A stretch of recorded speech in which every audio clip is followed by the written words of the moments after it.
जो हम डिबेट आपको दिखाने वाले हैं वो एक सामाजिक डिबेट है। और इस सामाजिक डिबेट में मैं आपको बताऊं कि यहाँ पे बड़ी बड़ी हस्तियां हैं समाज की, और आज उनका सूरत में आगमन हुआ है। और सूरत में एक मंच पे सारी हस्तियां बैठेंगी और समाज को कुछ न कुछ मैसेज देंगी, एकता का मैसेज और समाज जागरूकता का मैसेज। देखिए, हम लोग जब तक समाज को, जो बिखरे हुए समाज है, बिंद जो उपजातियों में कहा जाता है, बिंद, केवट, मल्ला, निषाद, धीवर, इनको जब तक हम लोग एकत्रित नहीं करेंगे तब तक हम लोग विकास नहीं कर पाएंगे। दूसरी बात है कि हमारे जो समाज के बच्चे हैं उनको आगे लाने के लिए, उनको शिक्षा में उनको प्रोत्साहन देने के लिए हमको हर साल में कुछ न कुछ कार्यक्रम करना होगा ताकि वो प्रोत्साहित हो, और उनके माता पिता को जागरूक भी करना होगा ताकि वो अपने बच्चों को पढ़ाएं। अगर बच्चे शिक्षित हो जाएंगे तो ऑटोमेटिक उनका परिवार और हमारा समाज आगे आ जाएगा। जहाँ समाज विकास की बात अगर हो तो समाज का एक समाज कल्याण विभाग जो है मंत्रालय बना हुआ है, तो उसमें कहीं ना कहीं आप लोग पहल करते हैं संगठन के माध्यम से, आप जो है अपने लेटर के माध्यम से या अपने संगठन के माध्यम से आप समाज के जो कल्याण विभाग है उसमें आप लोग जाकर के कुछ समाज की बातें रखने का काम करते हैं? जरूर करते हैं, लेकिन सरकार जिस तरीके से रवैया है सरकार का, आपने देखा होगा कि बहुत सारे स्कूल महाराष्ट्र में भी बंद कर दिए गए और उसी तर्ज पर उत्तर प्रदेश में भी स्कूल बंद कर दिया गया, और यहाँ तक कि बजट को भी, जो 4.5% बजट था जीडीपी का, उसे 2% कर दिया गया। तो सरकार जो है, तो सरकार को भी हम जब तक एकजुट नहीं होंगे और हम सब समाज के लोग मिलकर जब तक हम जो राजनीतिक जो पार्टियां हैं उनको बताने का काम नहीं करेंगी, तब तक राजनीति में जो बैठे हैं वो हमारी बात को नहीं सुनेंगे। तो हम लोग एकजुट अगर हो जाएंगे जिस दिन, उस दिन उनकी मजबूरी हो जाएगी और हमारे बात को सुनेंगे, और जीडीपी, ये जो हमारा बजट है उसको भी बढ़ाने का काम करेंगे, और शिक्षा के ऊपर जो स्कूलें बंद हो रही है उसको वापस चालू करने का भी वो काम करेंगे। यानी सरकार जो है, आपका कहना है कि जो सरकार जो है शिक्षा को लेकर के जो नई पॉलिसी लेके आई है वो पॉलिसी ठीक नहीं है, यानी वो जो नई पॉलिसी है वो समाज के लिए ठीक नहीं है। सही है। जो खास करके जो पीडीए के लोग हैं, खास करके जो पॉवर्टी लाइन से नीचे है, वो अपने बच्चों को नहीं पढ़ा पाते हैं। एक स्कूल, एक माध्यम ऐसा था जो हर गांव में स्कूल थी, अगर वो वहां बच्चे जाते थे वो शिक्षित हो जाते थे।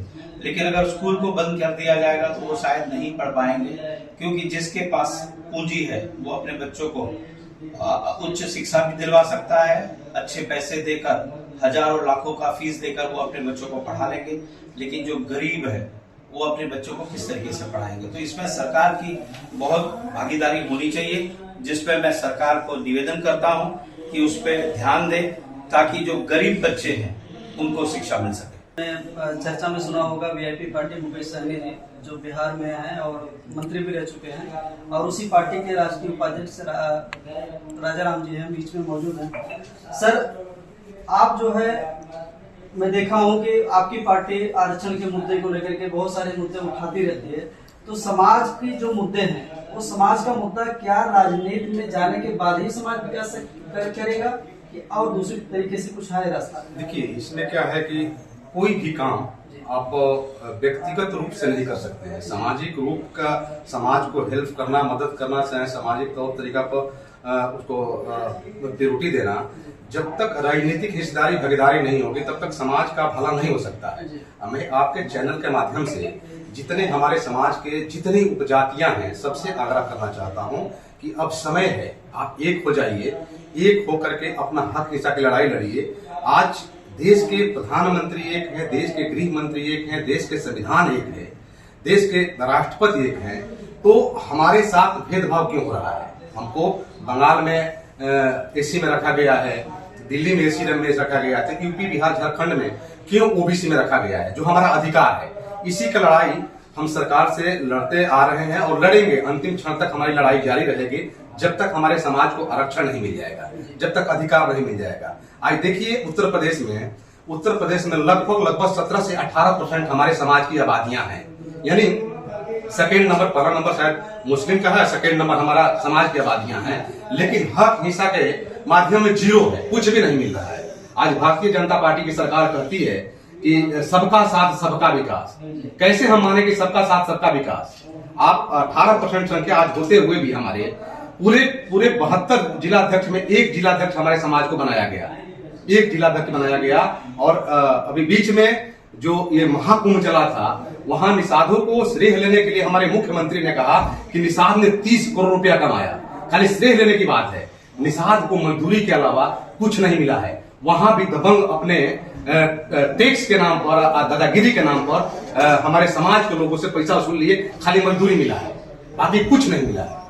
बाकी समाज बड़ी बड़ी दावा कर रही है, यानी कहीं ना कहीं सरकार जो है वो समाज के साथ छलावा कर रही है। बिल्कुल सलाह। देखिए ना, आप देखिए आज यूपी में देखिए, बिहार में देखिए, झारखंड में देखिए, जहां बहुलता है, हमारे समाज की बहुलता है। आज जितनी घटनाएं हमारे समाज के ऊपर आज ये भारतीय जनता पार्टी की सरकार में घटी है, शायद किसी सरकार में नहीं घटी होगी। हमारी बेटी बहनों के साथ बलात्कार, हमारे नौजवानों के साथ हत्या, प्रधानों के साथ शासन सुनने के तैयार नहीं है। मैं 3 जगह 4 जगह गया, जहां जहां घटना घटा था वहां मीडिया से भी बात किया, प्रशासन से भी बात किया, लेकिन कोई सुनवाई के नाम पर जीरो है। खाली खोखला दावा है कि सबका साथ सबका विकास। आप जिस समाज की बात करते हैं उस समाज के उत्तर प्रदेश में मंत्री भी हैं, क्या उनकी भी बात नहीं सुनी? देखिए, बहुत सारी बातें तो हम, चूंकि आदरणीय संजय जी की आप बात कर रहे होंगे, नहीं कहेंगे, चूंकि वो हमारे अभिभावक हैं और समाज के लिए उनका भी योगदान रहा है, जो आज समाज को जानने में, और लोग जानते हैं। नहीं तो पहले जिला जवार में भी लोग नहीं जानते थे, अभी पूरे देश में लोग जानते हैं। उनका एक भूमिका भी रहा है समाज का नाम देने में। लेकिन हमारा एक ही मानना है, जैसे कि आज हमारे मुकेश सहनी जी हैं, पूर्व मंत्री, आदरणीय हमारे अभिभावक हैं, समाज की लड़ाई के लिए अपना सब कुछ कुर्बान कर दिए, समाज की लड़ाई के लिए सब कुछ कुर्बान कर दिए। ऐसे हर व्यक्ति को, हर मिसाल को बनना होगा कि समाज की लड़ाई के लिए कुर्बानी आपको देना होगा। ऐसा मंत्रालय, ऐसा विधायकी, ऐसा संसदीय किस काम का जो हम अपने समाज की आवाज नहीं उठा सकते हैं? उस समाज के लिए हम, जिस समाज के बदौलत हम मंत्री बने हैं, सांसद बने हैं, विधायक बने हैं, और उसकी हम आवाज नहीं उठा सकते, तो ऐसे पद को मैं 100 बार कुर्बान करता हूँ। आपने दर्शकों देखा कि माननीय राजा राम जी ने बहुत बेबाकी से इन्होंने जवाब दिया है कि हम मंत्री बन जाए, विधायक बन जाए और सांसद बन जाए, अगर उस जाके सदन में अगर समाज की आवाज न उठा पाए तो वह जो मंत्री है, वो जो पद है, और जो सांसदी का जो पद है, वो किसी काम का नहीं है। हमारे बीच में है सर जी, आप बिन समाज कल्याण संघ के संस्थापक हैं, तो समाज कल्याण आपकी संस्था जो है, समाज कल्याण विभाग में अभी तक समाज को लेकर कुछ पहल किया है? देखिए, बिन समाज कल्याण संघ ने समाज के लिए बहुत सारा पहल किया है, और इसी पहल के तहत जो है हमने जो है कि जो मुंबई में और जगह अलग अलग प्रदेशों में जो संगठन थे, अलग अलग रूप में काम कर रहे थे, तो संगठन ने जो है कि उन लोगों को एक साथ लाने का काम किया है।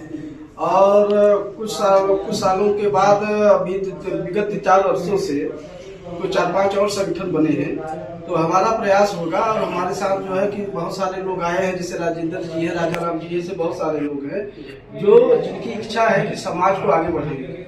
तो इसी मुहिम को आगे ले जाते हुए हम लोगों का एक लक्ष्य है कि जितने भी संगठन हैं समाज के, और उनको एक मंच पे लाया जाए और एक ऐसा प्रोग्राम बनाया जाए, जैसे शिक्षा के क्षेत्र में अगर हमको काम करना है तो सारे लोग एक होकर के उस पर सोचे कि हाँ, कोई शिक्षा के क्षेत्र में क्या किया जा सकता है, खेल के क्षेत्र में क्या किया जा सकता है, तो और सरकार से कैसे लड़ा जा सकता है। क्योंकि देखिए, जब तक संविधान रहेगा हमारे अधिकार सुरक्षित रहेंगे। और आज जिस तरह से हमारी अनदेखी हो रही है, जबकि जैसा कि जो है राजा राम जी ने बताया कि जो है हमारी इतनी आबादी है, लेकिन जो है शासन सत्ता में हम कहीं नहीं दिख रहे हैं, और जो लोग हैं भी वो जो है परिवार हित से आगे नहीं बढ़ पा रहे हैं। देखिए, नाम से ही सब नहीं होता है, अब नाम तो बहुत है लेकिन काम भी होना चाहिए। तो हमारे समाज के जो नेता हैं, जो सदन में पहुंचे हुए लोग हैं, वो सिर्फ नाम के हैं, काम के नहीं है। तो हम लोग जो है कि जब तक उन पे समाज का दबाव नहीं होगा तब तक जो है वो भी काम नहीं कर पाएगी। तो इसलिए जो है हमारा लक्ष्य है कि जो है सारे लोगों को एक किया जाए, और जो हमारे जनप्रतिनिधि चुन के जाते हैं और उन पे दबाव बनाया जाए कि आप हमारे हक अधिकार के लिए लड़िए, और हमने आपको चुना है सिर्फ इसलिए नहीं कि आप परिवार हित से आगे न बढ़ पाए। आप परिवार हित को छोड़िए, आपको शासन सत्ता, अगर समाज आपके साथ रहेगा तो कोई भी पार्टी, कोई भी दल आपको जो है पूछेगी। अगर आपके पास समाज नहीं है तो आपका कोई पूछने वाला नहीं है। तो इसलिए जो है कि बिन समाज कल्याण संघ का प्रयास है कि आने वाले समय में बहुत सारे जो है जो अलग अलग संगठन बने हुए हैं उनको एक लाने का एक लक्ष्य हम लोग लेकर चल रहे हैं। और इनका मुख्य उद्देश्य होगा कि समाज के जितने भी संगठन चल रहे हैं सबको एक अलायंस बनाया जाए और सबको एक मंच पे ला करके और समाज को एक सही दिशा और सही मार्गदर्शन दे करके समाज को आगे बढ़ाने का कार्य करेंगे।